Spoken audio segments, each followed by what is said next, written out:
All right, what is going on, everybody? Welcome back to the Universal World Network channel. All right, this is your host to the Universal One. I just want to first thank everyone for pushing that play button and joining me for session three of book one, The Law of One, The Raw Material. All right, yeah, before we get started, I'd like to talk about something really quick. During my incarceration, I can remember listening and hearing a lot of different things, all right? Now, during this time I was very I want to say ignorant and I really didn't know. I really didn't know better, all right? I Today I'm believing that during that time the universe was trying to talk to me and I just wasn't ready to listen. I wasn't hearing anything. I wasn't hearing the knock on the door. And when I say the knock on the door, I mean, you know, we have an inner voice, and I wasn't listening to that inner voice. All right, yeah, and I was getting a lot of information during that time, during the 4 years of my incarceration. I was getting a lot of information, a lot of information about learning about myself. They used to call it knowledge of self. When I was in prison, the group of guys that were trying to teach me the most was not the Christian group or the Catholic group or the Muslim group or the Latin Kings or the Bloods or the Five Percenters. The group that was trying to teach me the most was the 5 percenters, also known as the God Bodies, God Body Nation. They were the only ones trying to teach me anything, and I'm reading this book along with y'all, right? Yeah, I didn't read the five books yet. I'm reading the book, and I go off of how I feel when I give my feedback about anything we're reading. It's right now what I'm thinking about it right now. I'm not giving it any thought. I haven't read any of the book. I mean, if I did, I read just a little bit of. I've read session three, but what I'm saying is, I'm reading this book with y'all. So when I was starting to read session three, so session three is pretty cool because they talk a little bit about the pyramids and the creation of the pyramids. All right. Now, when I was in prison, you know, they used to tell me, listen, the pyramids were not built from ground to top. They were built from the top bottom, is what I was told. But that's just how can you build a structure from the top down? I just couldn't see it. All right.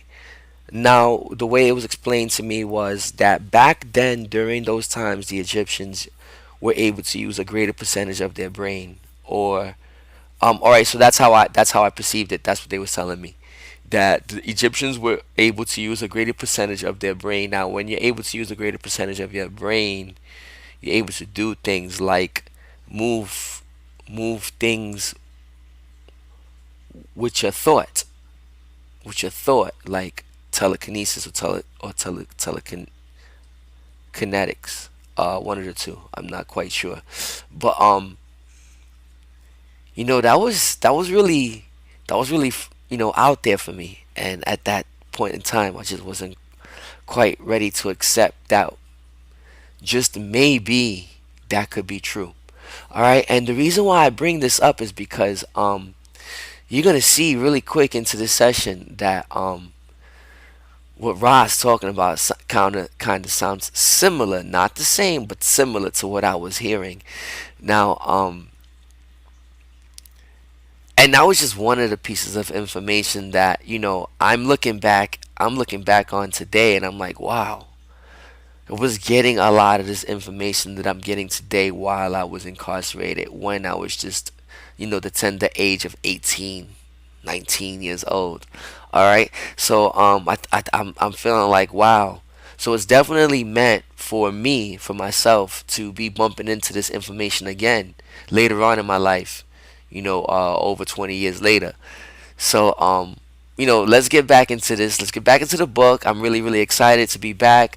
I really do apologize for being gone for such a long time. I do have a life. Yeah, I definitely do not have the time to be on, making my videos as often as I would like, because I really would like to put them in more often. But, I'm raising two children. I have a fiance. We have a home. We both work. So we're gone during the day, and when we're home, we're helping the children with their homework, and we're taking care of our chores at home, and sitting down at that table and spending time with one another. So I really do got to do these things. My videos and this part of my life, this part of my journey, I right now kind of comes second to everything else. All right, yeah, but I hope you all can understand that, and that's the only reason why I'm saying this. But I'm still here, and I'm gonna still do this, and there's a lot of stuff that I want to get into, and again, I'm gonna have to be bringing stuff in between the book because there's 5 books. But let's get through book one. Let's see how book one is. Maybe we might not have to read 2 through 5. Maybe you guys will be interested on reading on your own, or maybe you guys might want me to keep reading the books. Anyway, let's get going. The Law of One, Book 1, Session 3. Now, this session took place January 21st, 1981. Ra, I am Ra. I greet you in love and the light of the one infinite creator. I communicate with you now. Questioner, that being Danya, okay? My first question is, did we correctly perform the ritual for starting the communication? Ra, I am Ra. The placement of the artifacts designated to balance the instrument should be placed at the instrument's head for the least distortion of effect. The remainder of the beginning account of purpose is quite acceptable for those speaking desire to serve. Otherwise, the attendant emphasis in mind complexities would not have been affected properly. We caution you to guard against those who are not wishing to serve others above all else from taking part in the beginning or in lending their distortions of mind, body, spirit complex to any session, as we should then be unable to properly blend our distortions with those of the instrument, of this instrument. Alright, yeah. So, alright, we have our, hello, our salutations. Let you know what's up. We're Ra, you know, we're ready to communicate with you. So they got their connection. They got their connection with Carla, the instrument. Okay. Um, and Don is quickly asking, "Hey, did we put everything the way it's supposed to be? Did we do the ritual? You know, charging the water and all that good stuff? Did we do it right?" And Ra's like, um, he's just emphasizing that this is how things need to be. But he's also when he's cautioning the group to make sure that don't try not to allow other people in the room during these sessions. If these are the type of people that might not have the best interests of others, service to others. You have a lot of selfish people out there that can really distort things, and that would make it that the channel, the communication won't come through properly the way it should, because of the distortion of these other people, these selfish people, service to self. All right, yeah. Now that's the way I understand it. Okay. Now let's move on. So Don is asking if he should move the Bible, the candle, and the incense at this time. I am Ra. This would be appropriate. So, Don, after moving the items, is this the proper position? Ra, I am Ra. Please correct the angle of the incense so that it is perpendicular to the plane of 20 degrees north by northeast. So, questioner Don, after making the correction, asks, is this satisfactory? All right. So let me show you what's going on here, y'all, because I had to do this myself for me to have a better understanding. I pulled up the picture so that we can see it. All right, yeah, we can see exactly what's going on. You can see how I want to. I don't know. I don't know who that is. I don't know if that's Don, or I don't know who that is right now messing. Let me see the proper alignment. So it doesn't say who that is. But that's Carla for certain, laying down the instrument. You see the Bible and the chalice that has water in it, and the water's been charged with Jim's energy, okay, and then the incense and the candle. So I just want everyone to have a picture. Now you have a visual picture. You can put that in your memory in your bank, and you know what they're talking about now. All right. So Ra, I am Ra. Please check by eye to make fine correction. We will explain the process by which this becomes a significant distortion balancer. The incense acts as energizer to the physical body of this instrument, signifying its humanity. This is therefore a necessity that the wafted smoke is perceived from the same relative angle as the instrument perceives the opened Bible balanced by the lighted candle, signifying love, light, and light, love, and therefore give the mental and emotional, shall we call it, distortion complex of this instrument the sight of paradise and peace which it seeks. Thus, energized from the lower to the higher, the instrument becomes balanced and does not grow fatigued. So this is all done in favor to Carla, so that it makes this whole experience a little bit easier for her. Easygoing. So that her body is more at flow, or more at the same vibratory rate as Ra, the sixth density unity consciousness um, civilization, right? Because remember, Ra is not one. Ra is all. We are all. That's. I guess that's. I guess that's gonna be the whole point of this. You know what I mean? We are all one. Anyway, so he says, we appreciate your concern, for this will enable our teach learning to proceed more easily. All right, that was the end of that. Don asks, does everything appear correctly aligned now? And then Ra says, I am Ra. I judge it within limits of acceptability. All right, so I guess that sounds good. That it looks good to him. Everything is the way it's supposed to be. All right. Questioner. At the last session, we had two questions that we were saving for this session. One having to do with the possible capstone on the top of the Great Pyramid at Giza. The other having to do with how you move the heavy blocks that make up the pyramid. I know these questions are of no importance with respect to the law of one, but it was my judgment, and please correct me if I am wrong, and make the necessary suggestions that this would provide an easy entry for those who would read the material that will eventually become a book. We are very grateful for your contact and will certainly take any suggestions as to how we should receive this information. So already his first two questions. The first question is about the capstone to the Great Pyramid of Giza, and how these blocks were moved. All right, yeah. Now remember that little story that I was talking about in the beginning of this video. All right, how the blocks were moved. So we're about to get to that. Ra, I am Ra. I will not suggest the proper series of questions. This is your prerogative as free agent of the law of one, having learned, understood that our social memory complex cannot effectually discern the distortions of the societal mind body spirit complex of your peoples. We wish now to fulfill our teach learning honor responsibility by answering what is asked. This only will suffice, for we cannot plumb the depths of the distortion complex which infect your peoples. The first question, therefore, is the capstone. We iterate the unimportance of this type of data. Well, that's pretty straightforward, right? Like, he's saying, look, I'm gonna say this again. These type of questions are really not that important, all right? Now Rod's gonna answer. This being is gonna answer the question, but because that's Rod's duty. Ra's duty is to give us whatever information that we ask for.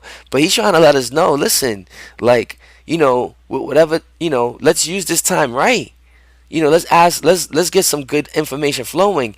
And because of our free will, Ra cannot just offer information. All right? And I'm starting to learn that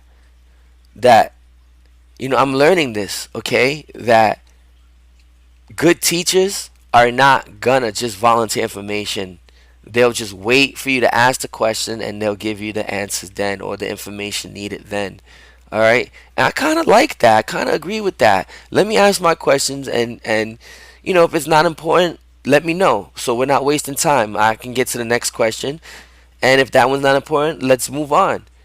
So I think that's great, and I think it's very important that you know that's a really great quality in life, in today's life, where you can just be upfront. You don't have to beat around the bush, and in the proper way.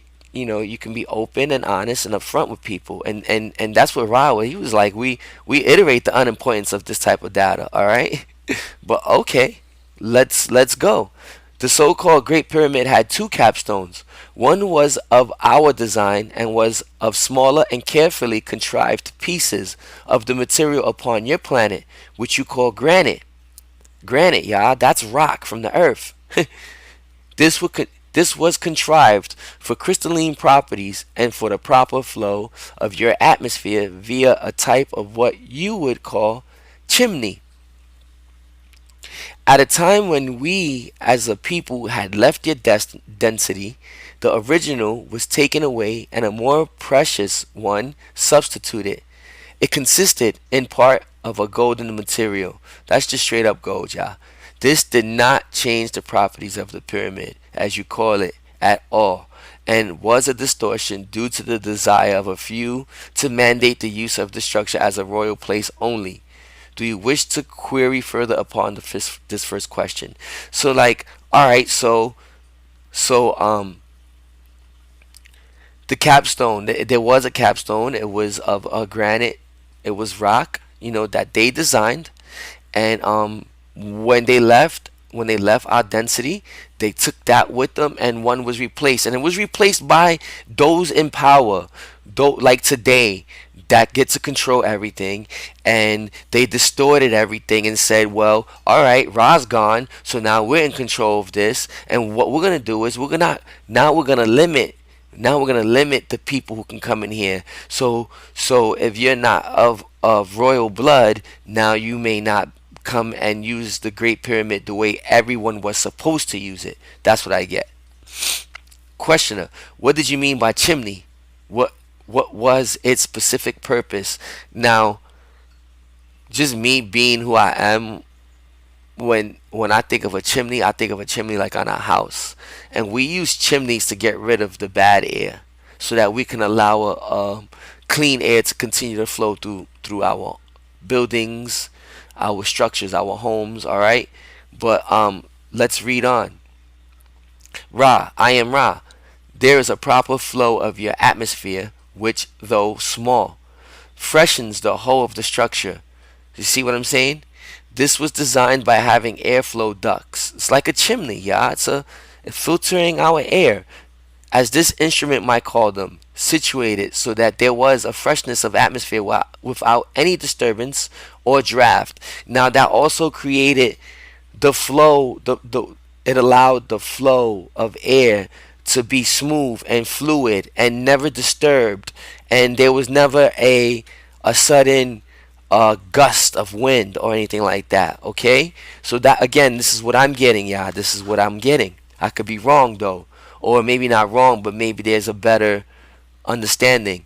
So the question I asked, well, how were the blocks moved? Don asked how the blocks are moved. Now we're getting to that now. I want to know how those blocks are moved too, because according to our history, according to the studies, these blocks were too big for any man to move without any type of machinery. The way they were cut was too precise that we can't even recreate or simulate the pyramids again. We can't do it. It doesn't. We don't have the math to do it. You know what I mean? If that makes any sense. Okay, so National Geographic and these history channels, they would show you stories where the blocks were put on logs and rolled, and I don't believe that. So, I just don't believe that. These bricks were just way too big. They way too much for something like that. All right, Ra. I am Ra. You must picture the activity within all that is created. Now, this is about to get deep, I think, yeah. The energy is, though finite, quite large compared to the understanding distortion by your peoples. This is this is an obvious point well known to your people, but little considered. This energy is intelligent. It is hierarchical, much as your mind body spirit complex dwells within a hierarchy of vehicles and retains, therefore, the shell or shape or field and the intelligence of each ascendingly intelligent or balanced body. So does each atom of such a material as rock. When one can speak to that intelligence, the finite energy of the physical or chemical rock body is put into contact with the infinite power which is resident in the more well tuned bodies by day, human, or rock. With this connection made, a request with this connection made, a request may be given. The intelligence of infinite rockness communicates to its physical vehicle, and that splitting and moving which is desired is then carried out through the displacement of the energy field of rockness from infinity to a dimension which we may conveniently call simply infinity. In this way, that which is required is accomplished due to a cooperation of the infinite understanding of the Creator indwelling in the living rock. This is, of course, the mechanism by which many things are accomplished, which are not subject to your present means of physical analysis of action at a distance. Alright, alright,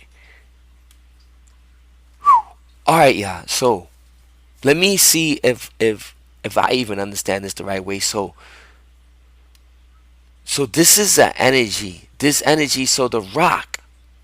All right. You must picture the activity within all that is created. The energy is, though finite, quite large compared to the understanding distortion by your peoples. All right. This energy is intelligent. It is hierarchical, much as your mind, body, spirit complex dwells. All right. So I guess what he's talking about there is everything is energy, right? Everything is energy. Energy passes through everything, right? So, like us, so rock can be alive. Rock is part of the elements, one dimension. One dimension. This is how I think I understand it. All right. Uh, rock is alive. Rock is part of the elements, one dimension. Earth, earth. The four elements: earth, fire. The elements. That's 1D. 2D is plants and animals. 3D is us, right? So, so rock is alive. Rock has that energy, that creative energy, the energy from the supreme creator, just like us, like we have that energy. This body, this body doesn't live without our energy, without our spirit. The body can't function without that, right? So as we bring, as our energy brings this vehicle, the being the body, to life, so does the rock, I guess, because it's an intelligent energy. It like us, only we are. I think we are at a higher. I don't know. I don't know. Like a higher. We have a higher with the more dominant of the energies. You know what I mean? Like a more force. Like we have more energy, but this kind of, man, it's really hard to explain, but I do get it. I do get how the two can communicate, and I get how it was possible for this group to move the rocks, because they already are one. They already believe that they are connected to everything, to all, to the desk on my table, to the desk that my keyboard sits on, to my they are, everything is one. Yeah, everything. The headset on my head, the microphone that I'm speaking into, um it is all from the creator, if that makes any sense. It is all from the creator. It is all from the thought, from, wow. Let me move on, yeah. Let me move on. But I do get it. I wish I could explain a little bit better, but I, this is the object. I think this is what the book is trying to get across. I think this is what Ra was trying to get across, that everything is of the creator. Everything, all, everything. I am you, you are me. Uh, all of us are one. Uh, Questioner, I am reminded of the statement approximately that if you had faith to move a mountain, the mountain would move. This seems to be approximately what you were saying, that if you are fully aware of the law of one, you would be able to do these things. Is that correct? Ra, I am Ra. The vibratory distortion of sound faith is perhaps one of the stumbling blocks between those of what we may call the infinite path and those of the finite proving understanding. You are precisely correct in your understanding of the congruency of faith and intelligent infinity. However, one is a spiritual term, the other more acceptable perhaps to the conceptual framework distortions of those who seek with measure and pen. Questioner, then, if an individual is totally informed with the respect of the law of one and lives the law of one, then such things as the building of the pyramids by direct mental effort would be commonplace. Is that what I am to understand? Ra, I am Ra. You are incorrect in that there is a distinction between the individual power through the law of one and the combined or societal memory complex, mind, body, spirit understanding of the law of one. In the first case, only the one individual purified of all flaws could move a mountain. In the case of mass understanding of unity, each individual may contain an acceptable amount of distortion, and yet the mass mind could move mountains. The progress is normally from the understanding which you now seek to the mention of understanding which is governed by the laws of love, and which seek the laws of light. Those who are vibrating with the law of light seek the law of one. Those who vibrate with the law of one seek the law of foreverness.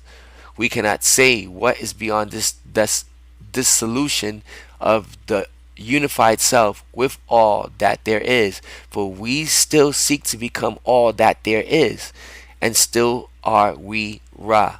Thus our paths go onward. Alright, yeah. I'm not gonna try to break that down. Let's move on. Let's keep going. Questioner, was the pyramid then built by the mutual action of many? We understand that question, right? Was it built? Was it built by Did it use many people or many thoughts? You know, to build the pyramids. I am Ra. The pyramids which we thought built. Oh wow! The pyramids which we thought built were constructed thought forms created by our social memory complex. See? So again, the Ra group built this, and I wonder if they were here like physically, like, because remember they said that they left our density, but I wonder if they were here physically, or or I mean, they had to be, right? Were they ETs? That was. I would really like to know that. I am Ra. The pyramids which we thought built were constructed thought forms created by a social memory complex. That's all of them. Don. Then the rock was created in place rather than moved from someplace else. Is that correct? Ra. I am Ra. We built with everlasting rock, the Great Pyramid, as you call it. Other of the pyramids were built with stone moved from one place to another. So look at that. It sounds like the Great Pyramid was built from the rock that was sitting right there on that ground. Other pyramids were built with stone that was moved from one place to another. So now we're starting to get somewhere. What is everlasting rock? Ra, I am Ra. If you can understand the concept of thought forms, you will realize that the thought form is more regular in its distortion than the energy fields created by the materials in the rock, which has been created through thought form. From thought to finite energy and beingness in your, shall we say, distorted reflection of the level of the thought form. May we answer you in any more helpful way. So I that one thought form. So it's kind of like the Matrix, yeah. It's like the Matrix. It's like that little boy in Neo, like the Rock. Like when he's bending the spoon, and Neo's like, "Well, how the heck did you do that?" Because the kid is just looking at the spoon, and he's looking at it all weird and shit. And the spoon bends, and the kid is like, "Well, the spoon is not really there." Once you realize that, once it's a distortion, like we see the spoon, but it's a distortion. It's because of how we've been raised and what we're taught to believe. You know what I mean? That we can't bend the spoon. But he's telling Neo, listen, bro, like this is different. You should know by now that the spoon is not there. And once you realize that the spoon is not there, you could do whatever the hell you want to the spoon. So I get that. Like that's pretty cool. I like that. Uh, this is rather trivial. Don, questioner. This is rather trivial. But I was wondering why the pyramid was built with many blocks rather than creating the whole thing as one form created at once. Ra, I am Ra. There is a law which we believe to be one of the more significant primal distortions of the law of one. That is the law of confusion. You have called this law of free will. Wow. Free will is confusion. Right, well, I would imagine so because you have to pick, right? Sometimes you don't know what to pick. We wished to make an healing machine or time space ratio complex which was as effectuous as possible. However, we did not desire to allow the mystery to be penetrated by the people in such a way that we became worshipped as builders of a miraculous pyramid. Thus, it appears to be made, not thought. And I get that. They didn't, I get that. They want us again to realize that it's us and our thought and what we can create by our thought if we just, we have to live purer and stuff like that. Anyway, well then, questioner. Well then, you speak of the pyramid, the Great Pyramid. I assume as primarily a healing machine, and also you spoke of it as a device for initiation. Are these one and the same concept? I say so. I say so. Ra, I am Ra. They are part of one complex of love, light, intent sharing. To use the healing properly, it was important to have a purified and dedicated channel or energizer for the love light of the infinite creator to flow through. Thus, the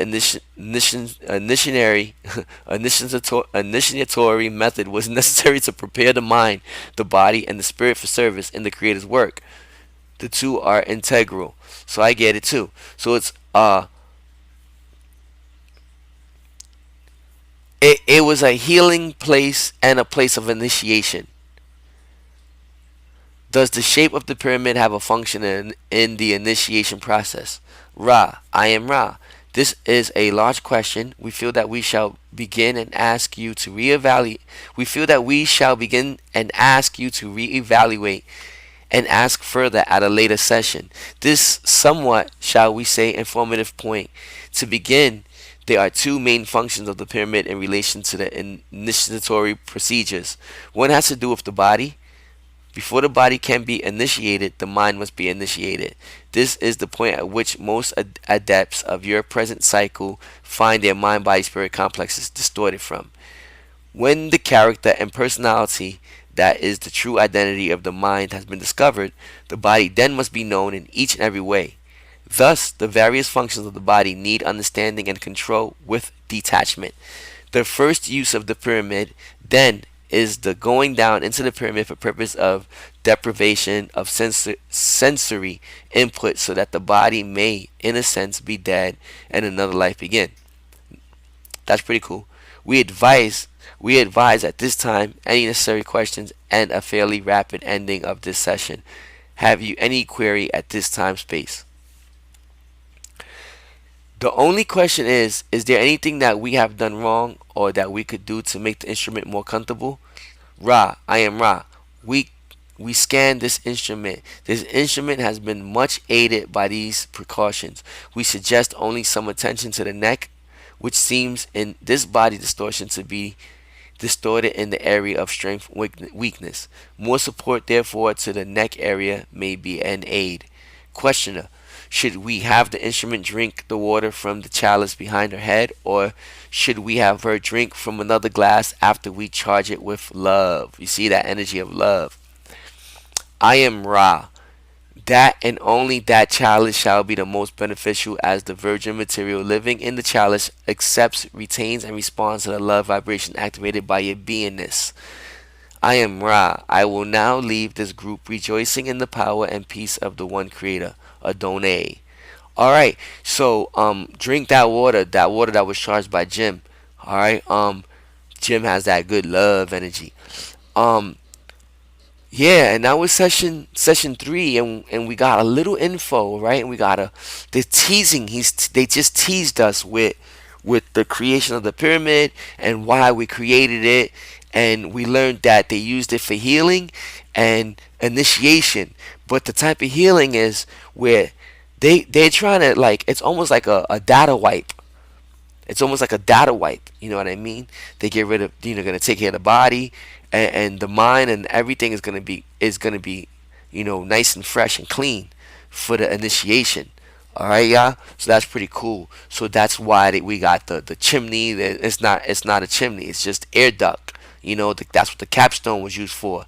So there was space sitting underneath the capstone, and that air would come out, and I think all of this is really freaking pretty cool. Um, it's crazy. It's crazy that we don't give enough thought. We don't give enough thought into our own thought process. Um, I think I want to make a video. I think I want to create something where we could talk about our thought and the power of our thought. And a lot of us are living our lives today. We're living the way we're living. If we're living, if we having troubles with finances, and you know um little things that create the struggle for us. It's simply because we're doing it to ourselves. um we don't give ourselves enough credit for the power that we have. If we can all just start to realize these things and come together and start to we would be more powerful as a single unit, you know versus separation, and divide. And it's just, we really, really, really need to come together. I think Ra was definitely trying to tell us that, and he was trying to, give us as much information as that we can take in, and and we did get a lot of information. It's just that ended up in the wrong hands, and today, in today's day and age, we don't know, have no, not even a tenth of what we should know about us and who we truly are and what we truly can do, and the lives that we can live and how happy we can be and abundant. But I'm really enjoying this right now. I hope you guys enjoyed this session. I hope you enjoyed the video. If you guys want to let's talk. Hit me up in the comment box below. I definitely looking forward to, seeing what you guys think and what anything. Let's just talk. Hit that thumbs up button, y'all, and share this video. Help me grow, y'all. I mean, there's not many of us, but if we share the video, if we hit like, my video would show a little bit more. All right, and I'm looking to grow together. I'm not looking to grow on my own. I'm not looking to expand on my own. I want to do this with the world. I want to do this with all of life. You know what I mean? I want to learn together. I want to grow together. All right, y'all. I want to expand with everyone. That's my aim. That's where I want to go. Um, so yeah, I guess that's it, y'all.